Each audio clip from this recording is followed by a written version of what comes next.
tema que es exploración por aparatos y sistemas, sin antes hacer una pequeña recapitulación de ciertos conceptos. Para recordar que una célula y un conjunto de células van a formar un tejido, ¿no? Un conjunto de tejidos van a formar un órgano y un conjunto de órganos van a formar un sistema, ¿sí? Y este sistema en su conjunto va a formar un individuo para que podamos tomar de qué estamos hablando. Y es aquí donde tienen una convergencia la propedéutica clínica y la semiología médica, en la cual la semiología médica pues vamos a llegar a utilizar fundamentos teóricos para la interpretación de un análisis, ¿sí? Con el fin de dar un diagnóstico o una patología. La propedéutica médica es el desarrollo de habilidades prácticas, los métodos, la técnica que nos lleva a un interrogatorio o un examen físico, a la exploración. Ambas convergen para darnos lo que es identificar los signos, síntomas y recogerlos en un documento médico legal llamado historia clínica. Al interpretarlos, podemos determinar si el paciente tiene un síndrome, por ejemplo, que recordamos que un síndrome es el conjunto de signos y síntomas que caracterizan a una patología. Podemos hacer un diagnóstico diferencial tomando varias opciones, porque recordemos que hay muchas enfermedades que tienen una fisiopatología semejante y mediante un razonamiento lógico vamos a dar un diagnóstico por exclusión, ¿sí? Y a ello llegaremos a un diagnóstico nosológico y etiológico. Recordemos que para llegar a este tipo de diagnósticos también hay que hacer mano de los auxiliares de diagnóstico que ya vimos en la clase pasada. Empecemos con el hábitus exterior, cuando nuestro paciente llega al consultorio por primera vez. Aquí vamos a ver la condición del paciente, ¿sí? Sexo del paciente, edad aparente, la constitución, conformación, actitud, facies, movimientos anormales, marchas normales, vestido. Condición del paciente. Podemos hablar del que el paciente está preocupado, se ve somnoliento, orientado. Sexo del paciente, masculino o femenino. Edad aparente y la edad biológica que el paciente nos refiera. La constitución, pues recordemos que es el grado de robustez. Entonces, vamos a tener constitución media, constitución débil, constitución fuerte y constitución muy débil. Cuando hablamos de un paciente que tiene una constitución débil o muy débil, pues generalmente lo asociamos a que está pasando por un proceso patológico que en general es crónico, ¿sí? Que ha derivado en toda esta constitución, ya que pues el desarrollo óseo muscular y adiposo pues está alterado. Eso conforme a constitución. Conforme a conformación, pues podemos decir si está bien conformado o mal conformado, si lo vemos ligeramente asimétrico, simétrico. La actitud, recordemos que hay dos tipos de actitudes, las voluntarias o la libremente escogida y las no voluntarias. Entre las no voluntarias, pues vamos a tener pues, las instintivas, ¿no?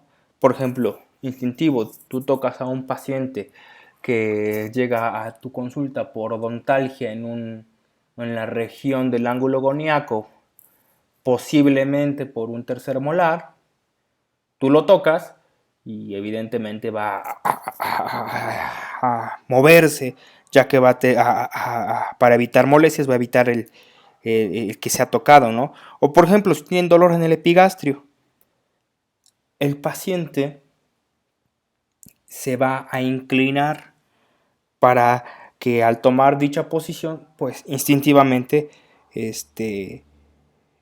va a disminuir el dolor, ¿sí?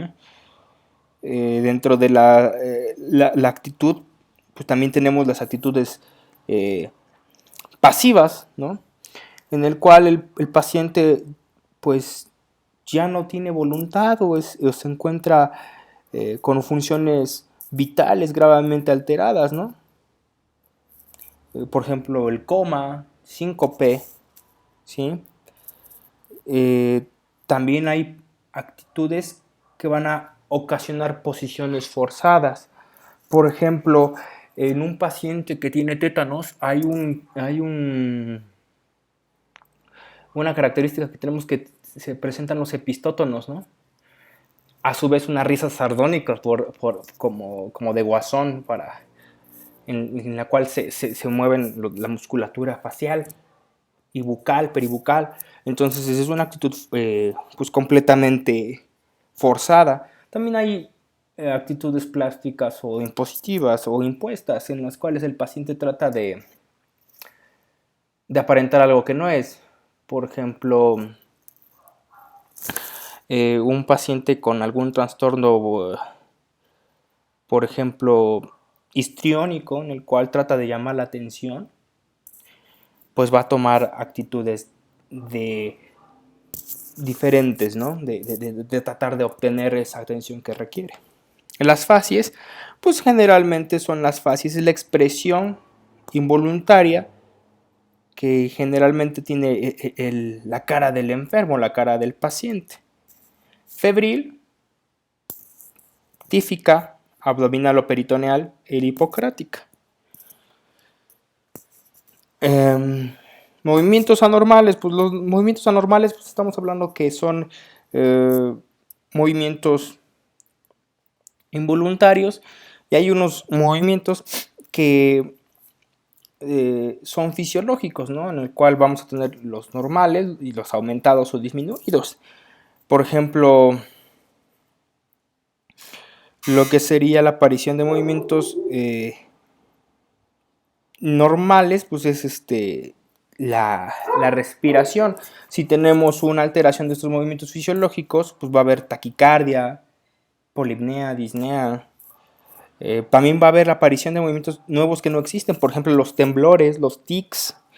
Los tics pues normalmente se vuelven constantes, frecuentes, ¿sí? Las convulsiones, que generalmente se consideran tónico-clónicas y se dividen en crisis epilépticas del gran mal y el menor mal. Marchas anormales, la forma en la que camina nuestro paciente, en la cual vamos a tener marchas unilaterales, involucrando solamente un miembro un miembro inferior, ¿sí? Que tenemos la claudicante, el cópoda y la hicópoda. También tenemos las bilaterales, que es la atáxica, miopática, polineurítica, propulsiva, espástica, titubeante o cerebelosa. Recordemos que la cerebelosa pues, es la clásica del ebrio, ¿no? Vestido, ¿cómo está nuestro paciente vestido? A veces, debido a la condición por la cual está pasando este paciente alguna patología, pues a veces ni siquiera se viste y también tiene que ver con el estado neurológico del paciente. Puede ser que el paciente tenga un raciocinio disminuido, tenga un juicio disminuido, puede que tenga alucinaciones, ilusiones, sensaciones diferentes, puede ser que tenga delirios, demencia, ¿sí? Y todo esto afecta con el hábitus exterior de nuestro paciente. Vamos a recordar los biotipos de Sheldon, que es ectomorfo, endomorfo y mesomorfo. Ectomorfo está caracterizado por brazos largos, delgados, la caja torácica es angosta, es un paciente que puede tener poca fuerza, el nivel de grasa es menor al de los otros dos, frente alta, barbilla retrasada, pecho y abdomen estrechos, un metabolismo rápido, endomorfo, en la cual tenemos la estructura ósea y muscular grande, piernas, cintura, brazos grandes, un metabolismo probablemente lento, acumulan grasa, en general son formas más redondeadas. Y el mesomorfo, que es el que estaría más equilibrado, tendría un cuerpo en forma de B, la cabeza sería cúbica o tendría una mesoconformación mejor, caderas estrechas y la cantidad o el acúmulo de grasa que va a presentar este paciente, pues usualmente está dentro del índice de masa corporal normal para su estatura y su peso. Bueno, ya checamos cómo llegó nuestro paciente, pero también hay que ver cómo está generalmente en la piel, que es el órgano más largo que tenemos en nuestro cuerpo. Recordemos que la piel, vamos a ver su coloración, ¿sí? Vamos a ver su hidratación, ¿sí? Vamos a ver si hay alguna relación de brillantez, matidez u opacidad con respecto a su piel. Si hay alguna lesión, ¿sí? Recordemos que en el ser humano adulto, pues ocupa una extensión de 2 metros cuadrados aproximadamente, pesa 4.1 kilos y la piel va a tener estructuras anexas o anexos cutáneos, que recordemos el pelo, las cejas, uñas, glándulas sebáceas y sudoríparas, ¿sí? Siendo que la piel consta de capas de dermis, epidermis, hipodermis, ¿sí? Y el estrato más superficial es el estrato córneo, que es el que es usualmente afectado por lo que son las micosis o lesión o enfermedades dérmicas, ¿sí? Recordemos que la piel tiene funciones de barrera, ¿sí? Nos ayuda a mantener el equilibrio entre la temperatura y al eliminar sustancias nocivas, ¿sí? Y pues en cuanto a lo que son las células principales, pues recordemos que las células principales en epidermis son los queratinocitos, tenemos también los melanocitos que van a dar la pigmentación de la piel, las células de Langerhans, los linfocitos que van a tener una actitud o una función más que nada inmunológica. Entonces, regresando a la coloración, si un paciente llega con coloración amarillenta, ¿sí? Ictérico, algún problema hepático está pasando ahí. Si un paciente, en específico los pequeñitos, llegan con cianosis alrededor de lo que es la zona perioral, en los labios, comisuras, rodete o cresta alveolar. Usualmente tenemos pacientes con problemas de insuficiencia cardíaca o problemas cardíacos en los cuales no está llegando la suficiente irrigación sanguínea para estos tejidos. Inclusive lo podemos ver en sus deditos. Si un paciente tiene serostomía, ¿sí? Y vemos esa lengua seca, ¿sí? O por el contrario, con saliva muy pastosa. Y vámonos primeramente con lo que al estomatólogo, odontólogo, cirujano, dentista le compete, que es la exploración del sistema estomatognático, que básicamente incluye la exploración del cráneo, cara o complejo cráneo facial, que involucra la boca, sus anexos y el cuello, en la cual pues vamos a hacer una inspección, una palpación, una exploración, ¿sí? Principalmente de las fases que ya nombramos, movimientos anormales, volumen del cráneo, forma del cráneo, que ahorita vamos a ver volumen y forma, deformaciones, por ejemplo, palpación, cuero cabelludo y cabello si tiene una implantación andrógina. Recordemos que el punto en el cual inicia la implantación del cuero cabelludo se llama triquión.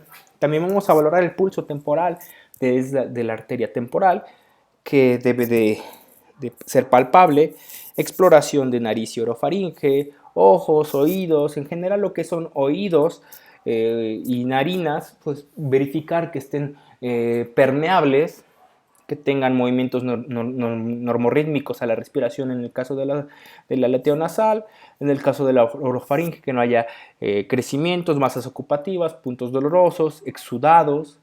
En el caso de los ojos vamos a ver su forma, ¿sí? Si hay alguna desviación de alguno de ellos, si están presentes o no, si hay visión o no, y pues la exploración de los pares craneales. Continuamos con biotipo craneal. Tenemos básicamente tres biotipos. Dolicocéfalo, en el cual vamos a tener un ancho o una longitud antero-posterior mayor a la transversal.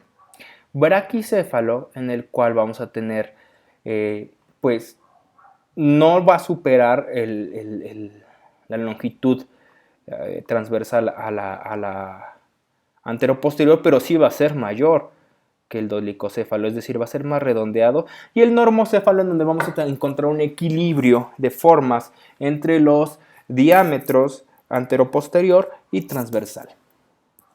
Y esto nos va a llevar a la exploración, por ejemplo, de un pequeñito. Cuando un pequeñito tuvo sufrimiento durante lo que es el parto, puede haber presentado algún tipo de malformación o puede ser congénita, ¿sí? Por ejemplo, aquí en la plagiocefalia, ¿no? Tenemos una distorsión asimétrica, ¿sí? Prácticamente es un aplastamiento lateral del cráneo, en el cual la sutura lamboidea, ¿sí?, se va a unir al hueso occipital. En el caso de la escafocefalia, pues tenemos que es el cráneo en forma de quilla, como si fuera un barco, ¿sí? Y aquí vamos a tener la fusión prematura de la sutura sagital, ¿sale? La sutura sagital va a ser una fusión prematura. Aquí tenemos un cráneo braquicéfalo con aumento de volumen. Y bueno, entonces vamos a hablar de las alteraciones de volumen, ¿no? Un microcéfalo, vemos que la superficie facial es mucho mayor a lo que es el complejo craneal. Y en este caso tenemos lo que es macrocefalia. Y esto es por aumento de volumen, ¿sale? La hidrocefalia pues es un acúmulo de líquido cefalorraquídeo en lo que son los ventrículos. Recordemos que tenemos 4 ventrículos, los 2 laterales, el tercer ventrículo y cuarto ventrículo. De los ventrículos laterales están comunicados por el agujero de Monroe, luego el tercero al cuarto con el acueducto de Silvio, y vamos a tener, como les comenté, un acúmulo de líquido cefalorraquídeo que es incoloro, circula a través de lo que es las meninges, en específico por lo que es El espacio subaracnoideo es un filtrado o un ultrafiltrado, ¿sí? Por los plexos coroideos, que lo dan en un 70%, y el otro restante 30% lo dan por el epéndimo. Y pues como les comenté, esto va a estar por el espacio subaracnoideo. Y su eliminación, pues usualmente es por las células aracnoideas eh, de los senos vasculares que están en la levadura madre. Usualmente actúa este líquido como un amortiguador de la masa encefálica. ¿Sí? Es decir, va a tener un equilibrio, un soporte hidroneumático, y también va a nutrir en menor medida al encéfalo, va a eliminar metabolitos del sistema nervioso central y sirve para que algunas secreciones, por ejemplo de la glándula pineal, pues lleguen a la hipófisis. También nos sirve para diagnóstico de infecciones y también se utiliza para lo que es la vía de entrada de un bloqueo epidural o anestesia epidural. Vamos a tener también hundimientos que son conocidos como endostosis y exostosis, exo de fuera, como un abultamiento en el cráneo. Muchas veces pueden ser normales sin que el paciente presente algún tipo de alteración o patología, y en otros casos, por ejemplo en este pacientito, es el clásico, se le sumió la mollera. ¿Y qué es lo que hacen? Apretarlo con un trapo. Es lo peor que pueden hacer este paciente. En un paciente pediátrico, usualmente un bebecito, vamos a tener que es por deshidratación, no porque se lo haya chupado la bruja, no porque lo hayan visto feo, ¿sale? Y acabamos con todo este tipo de situaciones. El tipo de cráneo nos va a dar ciertos perfiles. La clase 3 de Angle nos habla de que la relación del complejo craneal con el facial tiene un tipo de crecimiento pues divergente, ¿no? Igual en la clase 2. En la clase 2 va a ser más hipodivergente, va a abrir un ángulo mucho mayor, amplio, y en la clase 3 puede estar aumentado o disminuido. En el caso de mordida abierta, pues vamos a ver que aparte el paciente va a presentar algo que se llama incompetencia labial. También es importante verificar las simetrías. Muchas veces las simetrías son dadas por causas articulares, en las cuales la rama ascendente de la mandíbula en alguno de los dos lados está más pequeña que en otra. Sonrisa gingival o sonrisa equina, que también nos va a hablar de que un tercio de la cara, el tercio medio, va a estar aumentado con respecto a los otros dos tercios. Recordando con las clases 2 y clases 3, recordemos que la clase 2 nos va a dar un perfil convexo, ¿sí?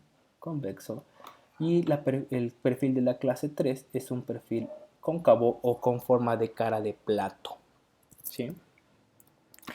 Y aparte del crecimiento nos está hablando de la posición, si es retrusiva o protrusiva la mandíbula, ¿sale? Si hay retrognatia, si hay prognatia. Como mecanismo compensatorio puede ser de origen dental, puede ser de origen esquelético o de origen mixto. También vemos que un paciente de clase 2 usualmente tiene la nariz muy afilada, ¿sí? Afilada, y estos pacientes tienen problemas con respiración bucal, igual que las mordidas abiertas. Estos pacientes van a tener lo que son las adenoides crecidas y va a haber por lo regular una rinitis o sinusitis consecuente de la mala filtración de aire que podamos tener. Ay, creo que se escucha el de las nieves. Sí, se escucha. Bueno, continuando. Todo esto va junto con los tipos de cara. Euriprosopo es esta cara redondeada, más que nada que corresponde con los tipos braquicéfalos. Los leptoprosopos, estamos hablando de un tipo de cráneo que es pues donde su ancho anteroposterior es mucho más largo y vemos caras muy largas, y el mesoprosopro, que es el cual vamos a obtener un tipo de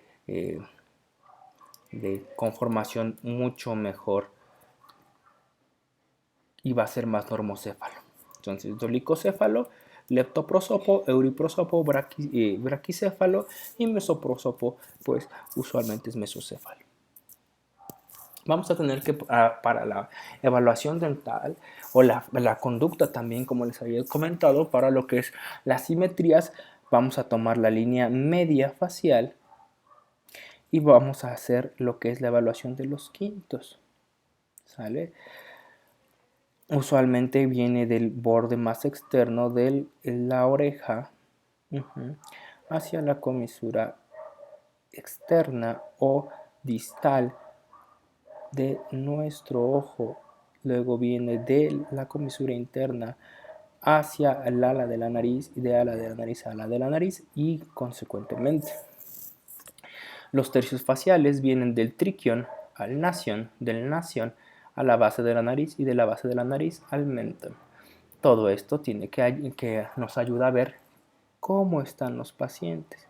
Como les comenté, un paciente que es clase 2 usualmente tiene aumentado el tercio medio y tenemos problemas respiratorios, ¿sí? Eso no quiere decir que un clase 1 o un clase 3 puede tener problemas respiratorios. Yo soy clase 1 y tengo rinitis, pero esa es una rinitis mixta, es vasomotora y alérgica.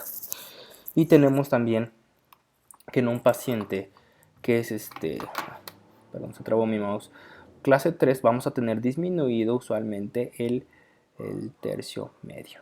En el paciente que es clase 1 usualmente tenemos los 3 tercios correspondientes.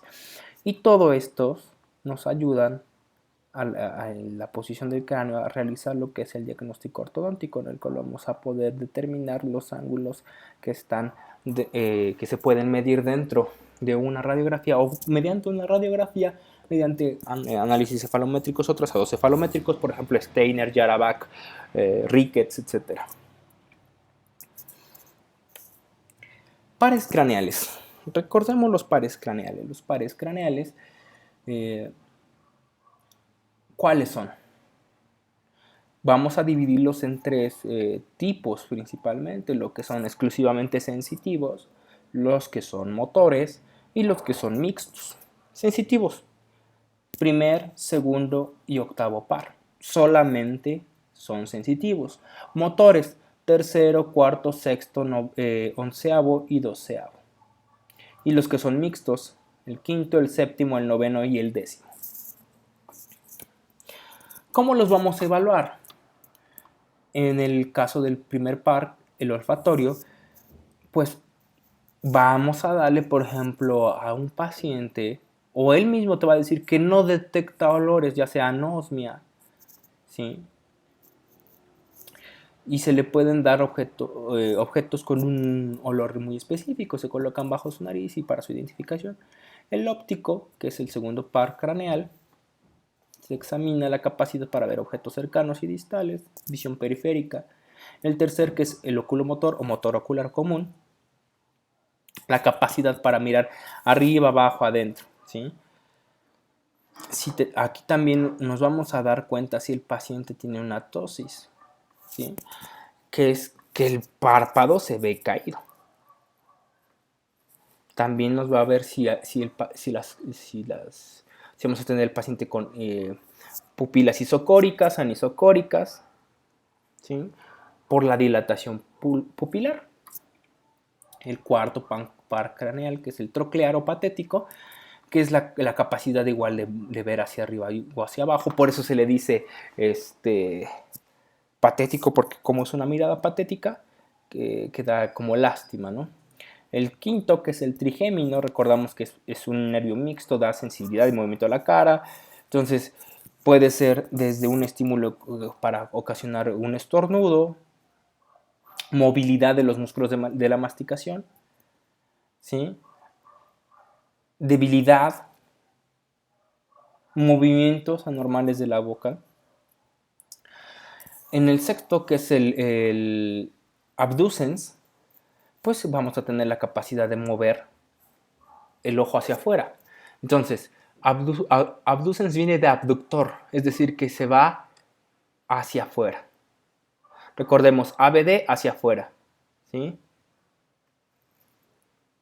Entonces, séptimo par craneal, que es el facial, movimiento y expresión de la cara. Si puede soplar, si puede mover, si puede chiflar, si puede cerrar los ojos. El movimiento de mostrar los dientes, abrir la boca.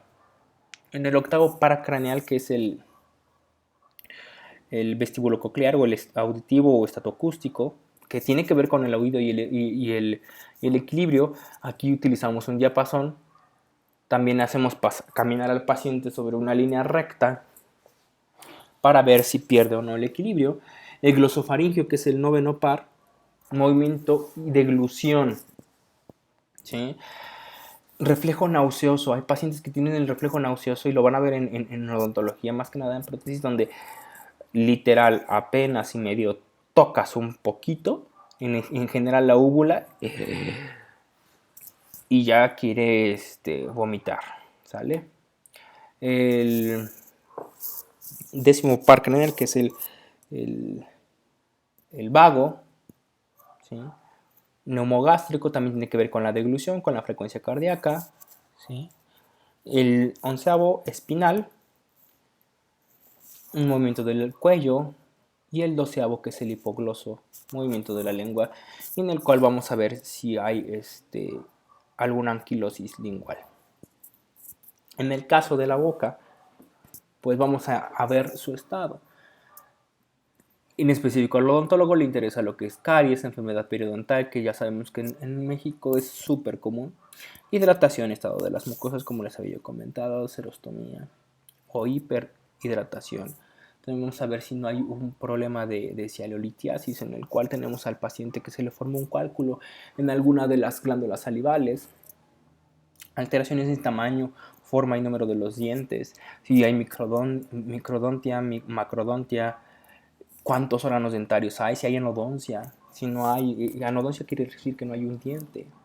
La más común es en los órganos dentarios, que son los incisivos laterales superiores. El estado de la lengua, como les comenté, si es una lengua saburral, si es una lengua geográfica, si está bien hidratada, si hay macroglosia, microglosia. El estado de los frenillos, si hay alguna anquilosis en específico de la lengua. Esos pacientes que hablan chistoso, los tipizapos, o los que pronuncian la R con exageración. La deglución atípica, tiene que ver si el paciente pues prácticamente fue amamantado o utilizó biberón, se chupa el dedo, en caso de hábitos y manías, se come las uñas, ¿sale? Y bueno, hasta ahorita aquí le dejamos. Vamos a checar los demás temas con prontitud. Que tengan una buena tarde, niños, y cualquier cosa quedo a sus órdenes.